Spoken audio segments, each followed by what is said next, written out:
Bismillahirrahmanirrahim. Assalamualaikum warahmatullahi wabarakatuh. Waalaikumsalam warahmatullahi wabarakatuh. Yang terhormat Bapak Kepala SD Negeri Cimabunga 2, Bapak Imam Fauzi, SPD MPD. Yang saya hormati rekan-rekan teman sejawat Dewan Guru SD Negeri Cimabunga 2. Puji syukur senantiasa kita panjatkan kehadirat Allah Subhanahu wa Ta'ala yang telah melimpahkan rahmat-Nya kepada kita semua. Salawat serta salam semoga tetap tercurah limpahkan kepada junjungan alam Habibana wa Nabiyana Muhammad sallallahu alaihi wasallam. Izinkan pada kesempatan siang hari ini saya Widya Somo, CGP angkatan 8 akan menyampaikan sebuah materi diseminasi pemahaman dan pengalaman budaya positif. Mungkin ini merupakan sesuatu hal yang tidak asing untuk Pak Imron selaku alumni CGP, tetapi mungkin asing bagi rekan-rekan sejawat. Tentang bahasa ini, saya akan berbagi pengalaman baik dengan Bapak Ibu, terutama Bu Tita dan Bu Eka yang calon CGP yang sekarang sedang parkir. Mudah-mudahan nanti Bu Eka dan Bu Tita bisa masuk di angkatan ke-9. Kemudian nanti juga insya Allah di tempat kita, di SD kita akan diadakan coaching klinik untuk CGP angkatan 10. Saya berharap mudah-mudahan Pak Beni dan Bu Eli Yunita Bakti bisa bergabung di CGP angkatan 10. Kita berbagi pengalaman karena menurut saya pribadi pengalaman adalah guru terbaik yang mestinya kita tidak bisa menutup mata dan menutup telinga untuk mencari kesempatan belajar. Jangan merasa puas dengan apa yang kita miliki hari ini, tapi yakinlah bahwa ilmu itu penting dan kita juga penting untuk meningkatkan kemampuan kita. Pada hari ini saya akan menyampaikan materi diseminasi pemahaman dan pengalaman budaya positif. Budaya positif adalah nilai-nilai, keyakinan-keyakinan, dan kebiasaan-kebiasaan yang berpihak pada murid agar murid dapat berkembang menjadi pribadi yang kritis, penuh hormat, dan bertanggung jawab. Salah satu unsur utama dari budaya positif adalah disiplin positif sebagai salah satu wadah menciptakan budaya positif. Yang perlu kita pahami bahwa disiplin itu sebetulnya bisa kita ciptakan, bisa kita wujudkan, bisa kita rangkai, tetapi yang lebih baik dari disiplin positif itu sebetulnya muncul dari dirinya masing-masing, dari dirinya sendiri atau dari kita secara pribadi. Konsep utama modul budaya positif yang pertama adalah perubahan paradigma pembelajaran, kemudian nilai positif dan nilai-nilai kebijakan universal, teori motivasi hukuman, penghargaan dan restitusi, kebutuhan dasar manusia yang berkualitas, keyakinan kelas, dan segitiga restitusi. Ini yang akan kita bahas, yang akan saya sampaikan pada kesempatan siang hari ini. Pembelajaran dengan paradigma baru. Pembelajaran paradigma baru dirancang berdasarkan beberapa prinsip pembelajaran yang terdiferensiasi sehingga setiap siswa belajar sesuai dengan kebutuhan dari tahap perkembangannya untuk mewujudkan profil pelajar Pancasila. Nah, aspek profil pelajar Pancasila meliputi beriman, bertakwa kepada Tuhan Yang Maha Esa dan berakhlak mulia, kemudian berkebinekaan global, mandiri, bernalar kritis, kreatif, dan bergotong royong. Ini yang sebetulnya menjadi satu cita-cita dalam kurikulum Merdeka Belajar.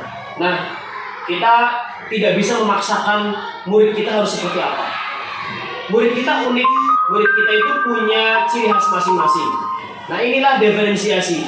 Pemahaman diferensiasi ini yang perlu kita pahami bersama, bahwa kita tidak bisa menjadikan murid kita dalam satu kotak. Bagaimanapun kemampuan peserta didik itu berbeda-beda. Nah, kemudian disiplin. Menurut Bu Tita apa itu disiplin? Disiplin mungkin menurut Bu Tita dan menurut Bu Eka beda persepsi. Disiplin itu berarti sesuatu itu harus pada stepnya masing-masing. Harus seperti ini, harus begini, dan sebagainya. Nah, disiplin positif, pendekatan teori kontrol. Yang pertama, Anda tidak bisa mengontrol orang lain, hanya Anda yang dapat mengontrol diri Anda. Yang kedua, semua perilaku memiliki tujuan. 3. Model berpikir menang-menang. 4. Kolaborasi dan konsensus menciptakan pilihan-pilihan baru. Dan yang terakhir adalah realitas kebutuhan orang berbeda. Mungkin menurut pendapat Pak Ibrahim akan berbeda tentang persepsi disiplin positif, terutama apakah memang betul manusia itu tidak bisa mengontrol orang lain. Mungkin juga ada pendapat lain yang kita sendiri juga mungkin kayak tadi disampaikan, seperti bahasanya pemerintahan atau bentuk manajemen secara diktator, itu kan bisa kita mengontrol orang lain. Tetapi dalam pemahaman seperti ini, kita mengikuti teori menurut Stephen Covey. Selanjutnya, apa itu disiplin? Yang pertama menurut Ki Hajar Dewantoro, untuk menciptakan murid yang merdeka, syarat utamanya adalah harus ada disiplin yang kuat. Disiplin diri, motivasi internal, motivasi yang muncul dari dirinya sendiri. Kemudian menurut Diana Gosen, disiplina atau belajar, disiplin atau murid pengikut, disiplin berkonotasi dengan disiplin diri. Disiplin diri dapat membuat seseorang menggali potensinya kepada sebuah tujuan, sesuatu yang dihargai dan bermakna. Belajar mengontrol diri dengan menggali potensi kita agar tercapai tujuan mulia, yaitu menjadi seseorang yang kita inginkan sesuai dengan nilai-nilai yang kita hargai. Saya rasa kita sepakat bahwa untuk mewujudkan sesuatu yang bermakna dan dihargai, kita harus menanamkan sikap disiplin tersebut. Disiplin positif. Dalam budaya kita, makna kata disiplin dimaknai menjadi sesuatu yang dilakukan seseorang pada orang lain untuk mendapatkan kepatuhan. Kita cenderung menghubungkan kata disiplin dengan ketidaknyamanan. Seakan-akan penerapan disiplin yang sudah kita lakukan adalah bentuk pemaksaan. Seakan-akan. Karena kadang-kadang juga ada yang menerapkan hal yang sama. Untuk mewujudkan disiplin, kadang-kadang kita memaksakan kehendak.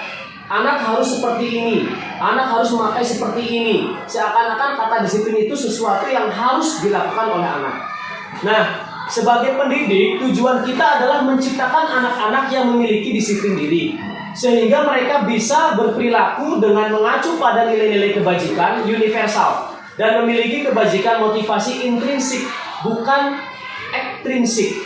Bolehlah ada motivasi dari luar, tetapi yang kita harus yang mengedepankan sekarang ini kurikulum merdeka kan bebas. Jadi lebih baik bukan hanya pengaruh dari luar saja, tetapi potensi dari dalam dirinya yang harus kita kembangkan. Selanjutnya, disiplin positif merupakan salah satu cara penerapan disiplin yang bertujuan untuk menumbuhkan kesadaran serta memberdayakan anak untuk melakukan sesuatu tanpa sogokan ataupun tanpa ancaman maupun tanpa hukuman. Kadang anak melakukan sesuatu, misalnya si A melanggar peraturan, harus patuh terhadap disiplin. Tapi kadang-kadang anak mempraktekkan kedisiplinan itu karena rasa takut. Satu, karena mungkin pernah dihukum, jadi dia nurut dan sebagainya, atau dia merasa terancam jika tidak memakai seragam lengkap, sepatu hitam, berdasi, bertopi, anak mungkin akan diberikan hukuman. Mungkin itu muncul dari perasaan, seakan-akan anak tertekan. Walaupun mungkin tujuan kita baik, intinya kita melakukan disiplin itu supaya terwujudnya kebersamaan, keindahan, dan kemudian ketertiban di sekolah. Tapi itu kembali kepada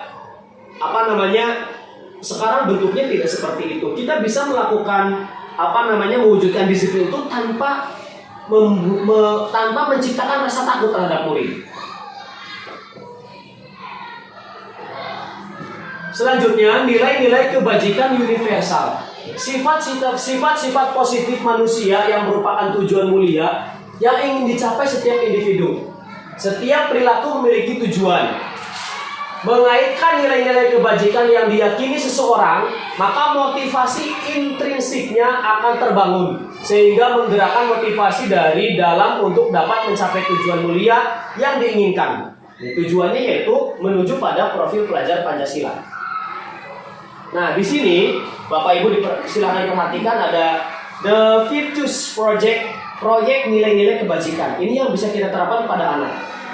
Peduli, sikap rajin, integritas, rasa hormat, keterus-terangan, kemudian keberanian anak, kemudian ada sifat kebahagiaan, tanggung jawab anak, kebersihan, kesantunan, sampai pada keteguhan hati dan pengertian.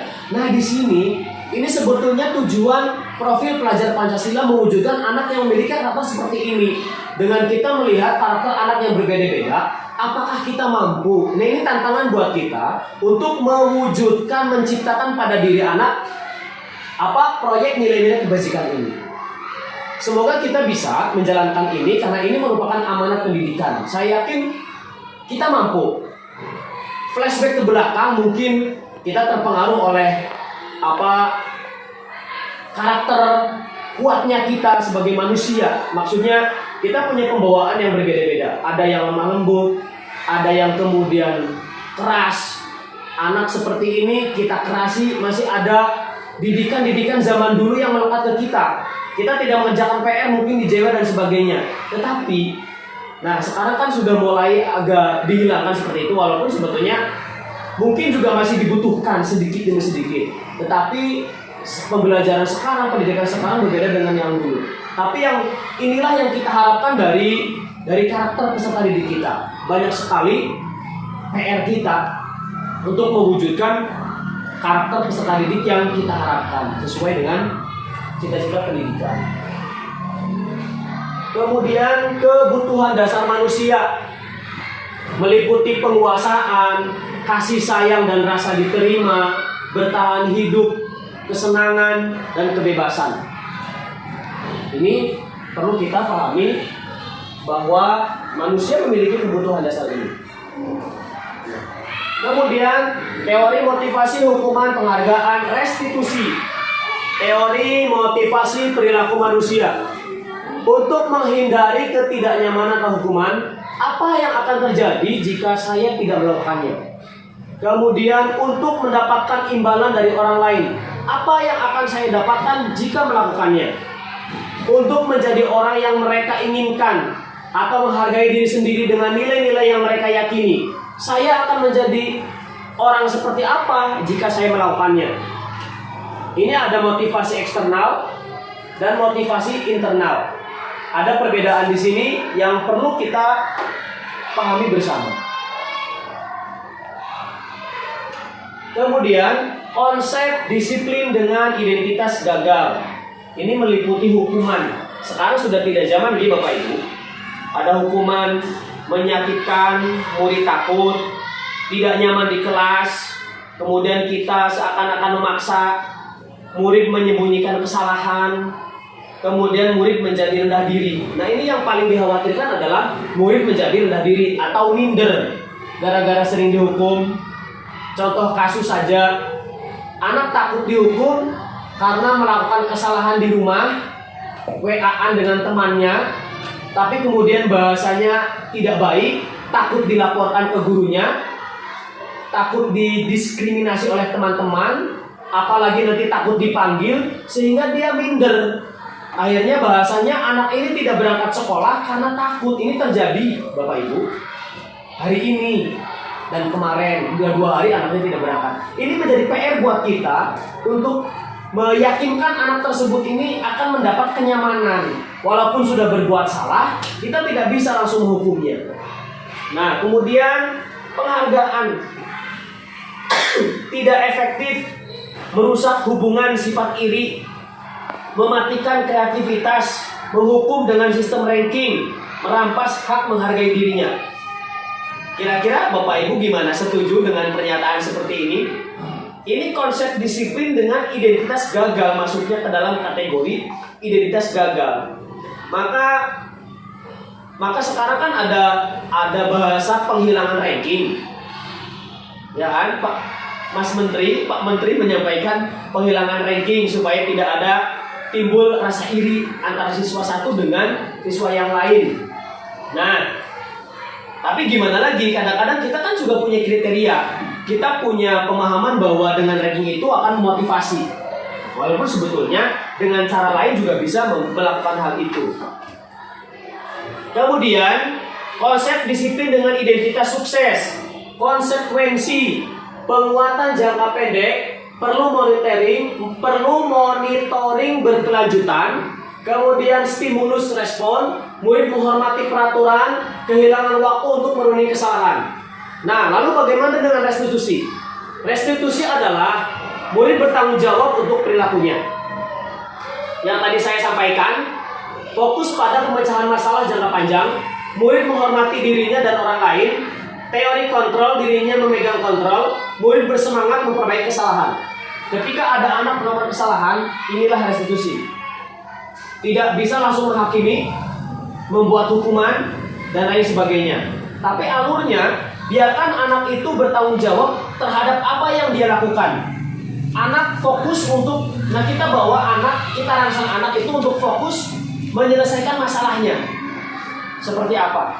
Kemudian, selanjutnya setelah anak mengakui kesalahannya, anak itu berusaha untuk memperbaiki dan bersemangat untuk memperbaiki kesalahan.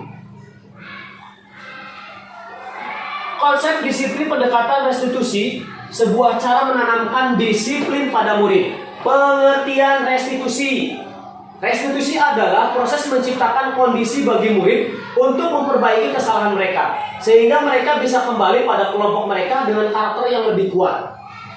Tadi kembali, ketika anak salah, kemudian anak dihukum, seperti zaman dulu anak suruh menghormat bendera, berdiri, kepanasan dan sebagainya. Kemudian anak dihukum yang lain, itu bisa menyebabkan mental anak berubah. Ada yang sampai kemudian keluar dari sekolah itu. Nah, ini yang tidak kita harapkan. Semoga dengan restitusi ini justru pola pikir anak berbeda dengan pendekatan kita, cara menanggapi permasalahan yang dilakukan oleh anak itu melalui pendekatan, sehingga nanti muncul kesimpulan anak itu mau memperbaiki kesalahannya dengan kesadarannya sendiri. Konsep disiplin pendekatan restitusi, sebuah cara menanamkan disiplin pada murid. Ciri-ciri restitusi. Yang pertama, restitusi bukan untuk menebus kesalahan, namun untuk belajar dari kesalahan. Restitusi memperbaiki hubungan. Restitusi adalah tawaran, bukan paksaan. Kemudian restitusi menuntun untuk melihat ke dalam diri. Restitusi mencari kebutuhan dasar yang mendasari tindakan. Restitusi diri adalah cara yang paling baik. Restitusi fokus pada karakter, bukan tindakan. Restitusi fokus pada solusi. Dan yang terakhir, restitusi mengembalikan murid yang berbuat salah kepada kelompoknya. Nah, ini kesimpulan dari restitusi. Perbedaan antara hukuman, konsekuensi, dan restitusi. Contoh kasus, siswa sering tidak mengerjakan PR. Kalau konsekuensi, guru memberikan konsekuensi untuk mengerjakan PR-nya saat istirahat, atau dikerjakan 3 kali lipat, atau anak suruh keluar mengerjakan di luar. Guru tegas dan siswa menghormati peraturan. Ini mungkin yang pernah kita lakukan, termasuk saya pribadi. Hukuman. Ada anak tidak mengerjakan PR, anak dihukum oleh guru menghormat bendera selama 10 menit. Guru marah dan murid menjadi takut. Hukuman. Lalu bagaimana dengan restitusi? Guru menanyakan keyakinan kelas atau dirinya dan membantu siswa menyelesaikan masalah. Guru terbuka dan siswa menghormati dirinya dan orang lain. Caranya mungkin anak dipanggil. Atau ketika jam istirahat, anak dihadirkan di hadapan kita, dipanggil 4 mata, ditanya, kenapa tidak mengerjakan PR? Ada alasan apa? Kemudian ditanya, ketika tidak mengerjakan PR, berarti ada kesepakatan kelas yang dilanggar itu apa? Aspek apa? Kemudian anak diberikan penguatan. Kira-kira setelah melakukan kesalahan, kamu mau apa? Harus bagaimana? Misalnya, oh ya saya mau mengerjakan PR, silahkan dikasih waktu. Dan kemudian anak dibiasakan atau supaya timbul rasa bersalah, kemudian dia meminta maaf untuk tidak mengulangi kesalahan lagi. Nah itulah restitusi. Selanjutnya posisi kontrol restitusi. Ada 5 posisi kontrol guru. Yang pertama penghukum, 2 pembuat rasa bersalah, 3 guru sebagai teman, 4 guru sebagai pemantau, dan guru sebagai manajer. Kira-kira kita sebagai apa dari 5 posisi ini? Apakah sebagai penghukum? Apakah Bu Eli sebagai pembuat rasa bersalah kepada anak sehingga anaknya nurut sekali?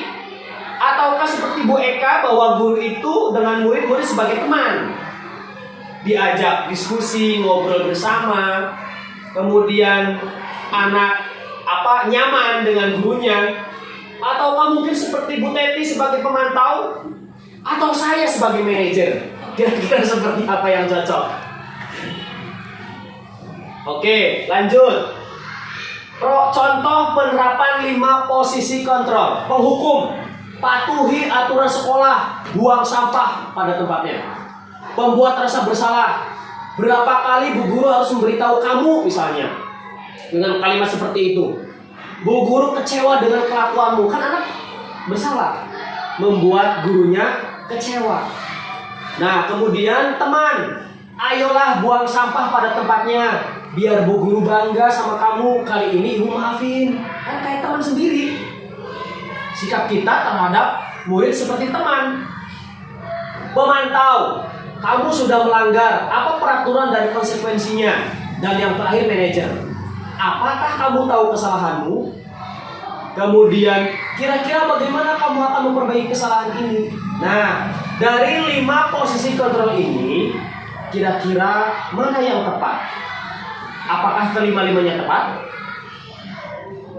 Perlu dilakukan? Ada kalanya kelima-limanya perlu dilakukan kan? Tetapi dari kelima ini, kira-kira yang paling tepat itu yang mana? Menurut Bapak Ibu, kan bebas berpendapat. Gimana? Sebagai manajer kah? Oke, sebagai manajer. Sama berarti sepakat dengan saya. Sebagai manajer. Nah, masuk ke dalam keyakinan kelas. Mengapa keyakinan kelas? Mengapa bukan peraturan kelas saja? Apa sih bedanya peraturan dan keyakinan kelas? Peraturan itu lebih ke arah kayak pemaksaan, harus seperti ini, tidak boleh begini, tidak boleh begitu kan? Tapi kalau keyakinan sesuatu yang sudah kita sepakati di dalam kelas, ya, sebuah peraturan kita konsep menjadi sebuah keyakinan, disepakati bersama dengan anak-anak. Ketika anak-anak melakukan kesalahan, kita kembalikan, loh ini sudah menjadi keyakinan kita, kenapa dilanggar? Seperti itu. Lanjut. Contoh keyakinan, mengapa kita memiliki peraturan harus menggunakan helm bila mengendarai kendaraan roda 2? Kan anak bisa dikembalikan. Atau misalnya Pak polisi bertanya, kenapa harus menggunakan helm? Kan supaya selamat dan sebagainya. Anak nanti berpikir seperti itu. Kenapa di kelas kita harus tenang supaya tidak mengganggu orang lain dalam belajar atau teman sedang belajar? Mengapa kita memiliki peraturan 3M? Anak berpikir 3M, menggunakan masker, mencuci tangan, menjaga jarak. Kenapa itu harus dipraktekkan? Untuk menjaga kesehatan. Anak berpikir nantinya. Kemudian penerapan, kita lewati langsung ke keyakinan kelas. seorang akan lebih tergerak dan bersemangat untuk menjalankan keyakinan daripada hanya sekedar mengikuti serangkaian peraturan tertulis tanpa makna. Ini tujuan keyakinan kelas. Bagaimana pembentukan keyakinan kelas lebih abstrak dari peraturan, berupa pernyataan universal, dibuat dalam bentuk positif, kalimat-kalimat positif, sedikit saja agar mudah diingat. Jangan membuat kesepakatan kelas yang terlalu banyak atau keyakinan kelas yang begitu banyak sehingga anak malah lupa. Misalnya keyakinan kelas sampai ada 20 aspek yang disepakati di dalam kelas. Tapi nanti anak malah tidak menjalankan salah satu atau lupa karena terlalu banyak yang harus mereka yakinkan di dalam kelas itu. Jadi lebih menurut pendapat saya, kita buat yang simple. Misalnya keyakinan kelas itu bisa dibuat per semester, bisa tidak harus setahun sekali. Misalnya semester ini kita buat 5 keyakinan kelas. Dan keyakinan kelas itu sudah dilaksanakan. Kemudian di semester 2 nanti kita boleh berdiskusi dengan anak kembali. Apakah keyakinan kelas di semester 1 ini perlu ditambah? Itu bisa kita sepakati dengan cara meninjau hasil dari keyakinan kelas yang semester 1 sudah diterapkan atau tidak, apakah masih banyak yang melanggar dan sebagainya. Nanti kan bisa ditambah atau dikurangi. Kemudian semua warga kelas dilibatkan dalam pembuatan keyakinan, guru dan peserta didik. Kegiatan pembuatan keyakinan kelas. Kemudian ini segitiga restitusi. Refleksi dan tindak lanjut. Refleksi, anak akan lebih antusias melaksanakan keyakinan kelas. Anak memilih kesadaran diri untuk bertanggung jawab jika tindakan mereka tidak sesuai dengan keyakinan kelas. Anak yang tidak masuk dalam curah pendapat tidak dapat menyalurkan gagasannya. Nah, tindak lanjutnya mengevaluasi keyakinan kelas secara berkala dan merevisinya jika ada yang tidak sesuai. Boleh keyakinan kelas ini kalau misalnya kurang tepat bisa kita revisi atau diperbaiki.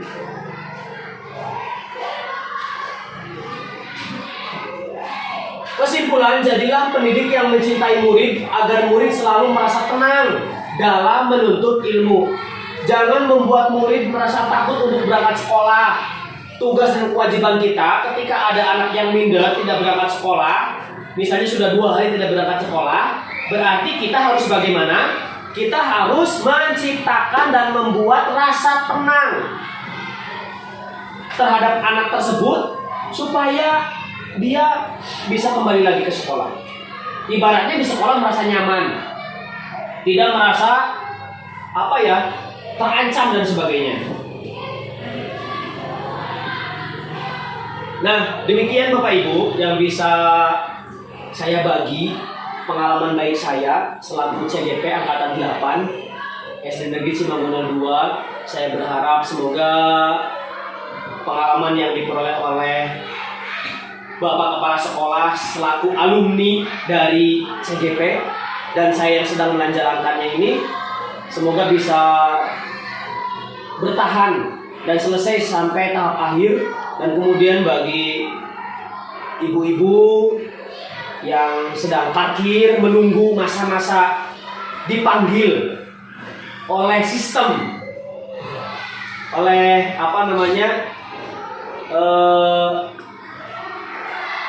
oleh sistem intinya, mudah-mudahan segera masuk ke CGP Angkatan 9. Kita nanti bisa berbagi pengalaman positif. Nanti Bu Eka, Bu Eli, kemudian Bu Tita juga akan mengalami masa yang sama seperti ini. Kita akan berbagi intinya untuk mewujudkan sekolah yang baik, yang berpihak pada murid. Tentunya seperti itu. Dari saya cukup sekian. Terima kasih atas segala perhatiannya. Mohon maaf telah mengganggu aktivitas Bapak Ibu dan terima kasih Bapak Kepala Sekolah untuk waktunya. Tetap berikan saya motivasi.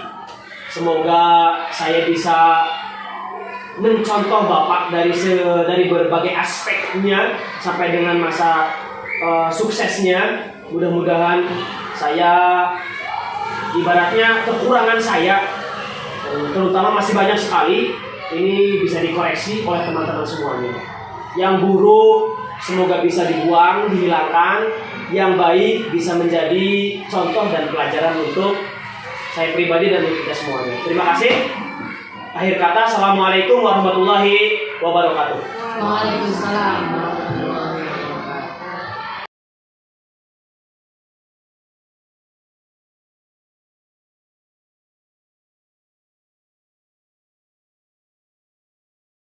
Assalamualaikum warahmatullahi wabarakatuh. Waalaikumsalam warahmatullahi wabarakatuh. Selamat pagi anak-anak. Apa kabar semuanya? Alhamdulillah luar biasa. Allahu Akbar. Tetap semangat. Yes, yes, yes.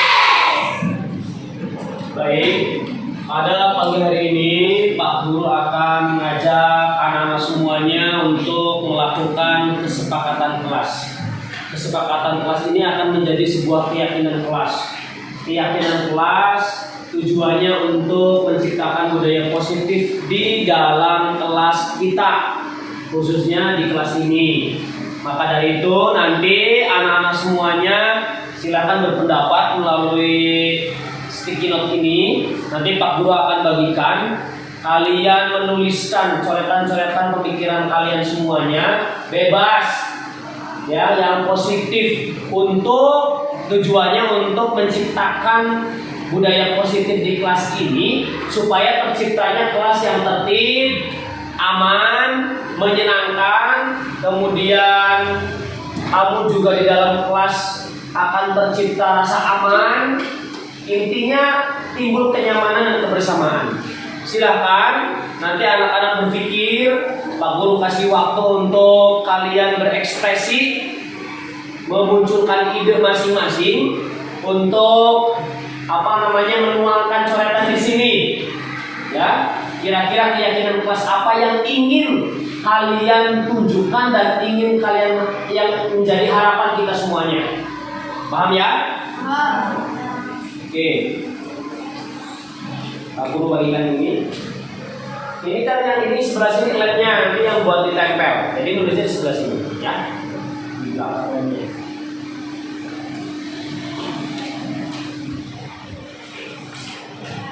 Silakan yang sudah dibagi kertasnya, boleh dituliskan langsung.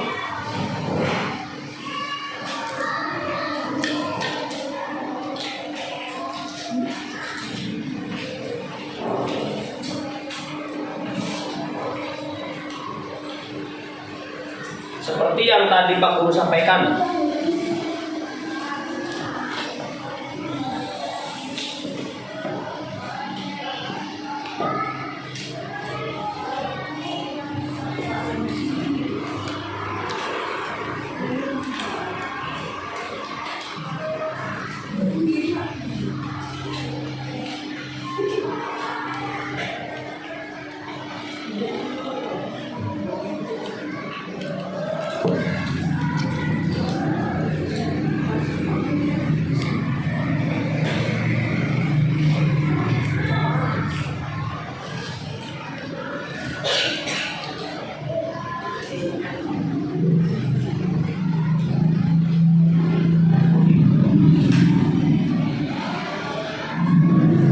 silakan anak-anak ditulis kalian mengharapkan apa di kelas ini yang menjadi keyakinan kita.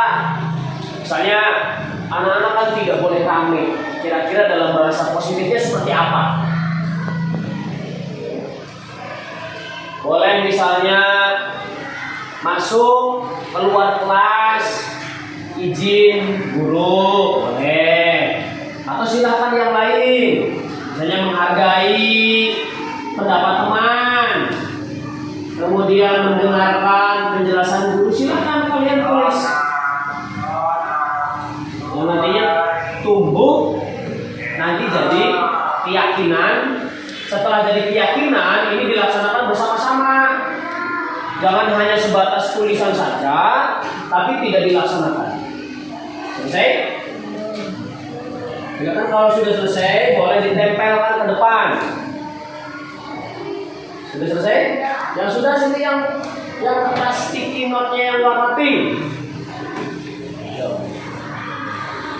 Tempel di sini.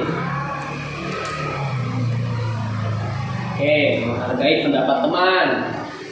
Yang lain? Ayo yang sudah langsung saja ke depan. Yang sudah langsung saja. Ayo cepetan. Ayo langsung. Fadil. Sebelah sini warna kuning. Lanjut.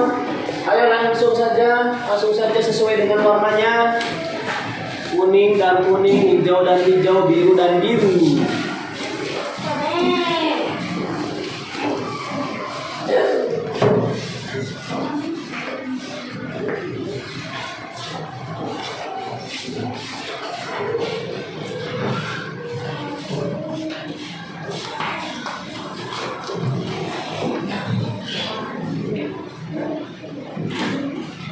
Ini Pak Guru bantu.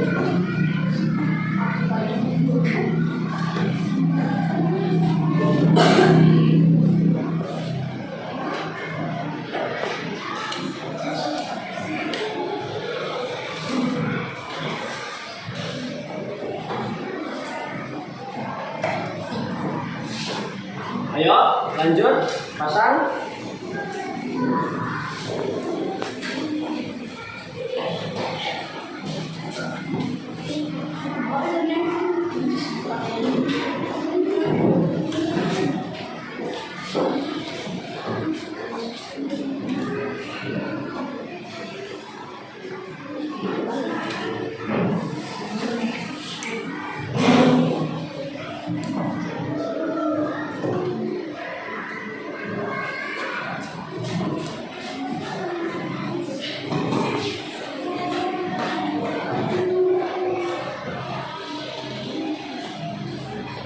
Udah, sekarang perhatikan ke depan.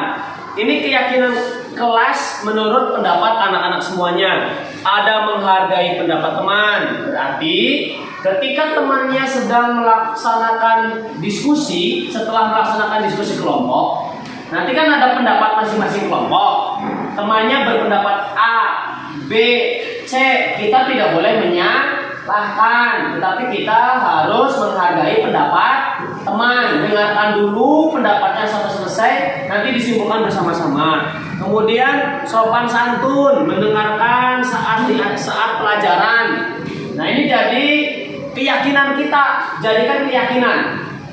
Ketika sedang dijelaskan, kita harus mendengarkan, bersikap sopan dan santun terhadap guru. Kemudian mendengarkan guru sedang berbicara, sama seperti tadi sopan santun.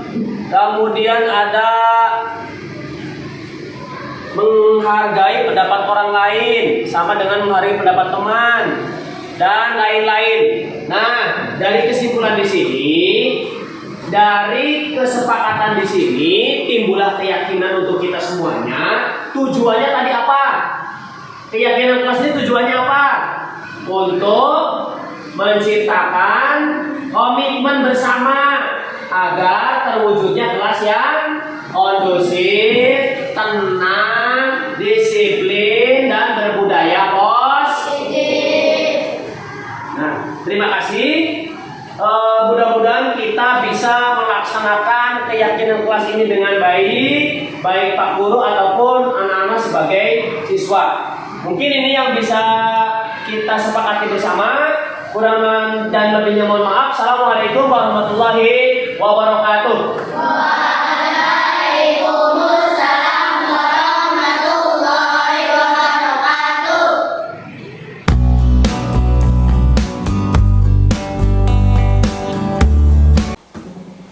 Assalamualaikum warahmatullahi wabarakatuh. Perkenalkan, nama saya Imron Fauzi. Saya adalah Kepala Sekolah SD Negeri Cimanggu 02. Di mana di SD Negeri Cimanggu 02 saat ini sedang ada salah satu guru kami yang mengikuti program pendidikan guru penggerak angkatan 8, yaitu Bapak Widyastomo. Di sini saya akan memberikan sebuah testimoni tentang apa yang sudah dipaparkan atau diseminasi dari Bapak Widyastomo tentang budaya positif atau disiplin positif di sekolah. Bapak Widyastomo sudah memaparkan kepada rekan-rekan guru di SD Negeri Cimanggu 02 tentang apa itu disiplin positif. Bapak Widyastomo juga menceritakan pengalamannya dalam menerapkan disiplin positif di kelas. Disiplin positif ini memang sangat baik. Disiplin positif ini muncul dari keyakinan akan sebuah nilai. Jadi, siswa diberikan kebebasan untuk membuat yang pertama diawali dari kesepakatan kelas. Kesepakatan kelas itu lama-kelamaan akan berubah menjadi sebuah keyakinan kelas. Keyakinan kelas itu disepakati bersama dan menjadi nilai-nilai yang akan diterapkan di kelas tersebut. Beberapa hal yang menarik dari paparan Bapak Widyastomo yang tadi bisa kita highlight, yaitu antara lain adalah adanya perubahan paradigma. Paradigma dari merubah hukuman menjadi konsekuensi, lalu selevel lagi lebih tinggi, yaitu menjadi sebuah restitusi. Melalui hukuman, anak biasanya akan merasa tertekan. Melalui konsekuensi, anak bisa merasa bersalah. Tetapi dengan melalui restitusi, anak sadar akan kesalahannya, lalu mampu memperbaiki dirinya dan kembali ke kelasnya dalam keadaan yang sudah lebih baik. Poin lain tadi disampaikan oleh Pak Widyastomo adalah tentang masalah ranking sebagai hukuman. Memang benar, di era kurikulum merdeka saat ini, ranking sudah tidak lagi relevan. Semua anak, semua peserta didik dianggap mampu, dianggap pintar, dianggap cerdas, namun pada bidangnya masing-masing. Ada anak-anak tertentu yang bisa mampu di matematika, tetapi dia mungkin lemah di seni. Ada anak yang hebat di olahraga, tapi matematikanya yang rendah. Hal itu tidak menjadi patokan kecerdasan siswa secara menyeluruh. Makanya sistem ranking bisa dianggap sebagai hukuman, karena ranking itu hanya memberikan motivasi kepada yang rankingnya baik. Peringkat atas mungkin anak tersebut akan merasa bangga dan dihargai, tapi bagi peringkat-peringkat yang ada di bawah, anak tersebut akan merasa tertekan. Akhirnya dia akan timbul rasa minder, kurang percaya diri di kelasnya. Kemudian tadi yang disampaikan Pak Tomo juga antara lain adalah tentang posisi peran kontrol guru. Pak Widyastomo menyatakan ada 5 peran kontrol guru, yaitu pertama adalah guru sebagai penghukum, yang kedua pembuat rasa bersalah, kemudian guru sebagai teman, guru sebagai pemantau, dan guru sebagai manajer. Kelima peran kontrol tersebut memang sudah lazim dijalankan oleh guru, tetapi di dalam era kekinian, peran guru sebagai manajer lah yang harus semakin ditekankan dan semakin diperbanyak. Guru jangan lagi menghukum siswa. Guru jangan lagi terlalu sering membuat rasa bersalah. Guru sebagai teman mungkin masih bisa, tetapi jangan juga terlalu dekat. Karena jika terlalu dekat, maka tidak akan timbul kewibawaan guru dan siswa atau peserta didik tidak menghargai gurunya. Kemudian sebagai pemantau, itu juga tidak terlalu dominan, karena yang harus didominankan adalah peran guru sebagai manajer. Apapun yang disampaikan oleh Pak Widyastomo tadi sangat baik jika mampu diterapkan oleh rekan-rekan guru yang lain. Jika guru-guru yang lain juga mampu mengikuti apa yang sudah disampaikan oleh Pak Widyastomo di kelas, mereka masing-masing membuat keyakinan kelas di kelasnya masing-masing, tentu hal ini akan membuat suasana kelas menjadi semakin nyaman dan ramah bagi peserta didik. Anak akan nyaman belajar, anak akan nyaman mengembangkan dirinya, dan ujungnya adalah anak akan mampu menemukan potensi terbaiknya untuk mencapai tujuan pembelajaran yang telah ditetapkan. Mungkin demikian yang dapat saya sampaikan. Selamat dan sukses untuk Pak Widyastomo. Semoga tetap mampu menjadi agen perubahan di SD Negeri Cimanggu 02, menggerakkan diri sendiri, menggerakkan rekan-rekan guru yang lain, dan juga menggerakkan siswa demi kemajuan pendidikan pada umumnya, khususnya di SD Negeri Cimanggu 02. Saya akhiri, wassalamualaikum warahmatullahi wabarakatuh.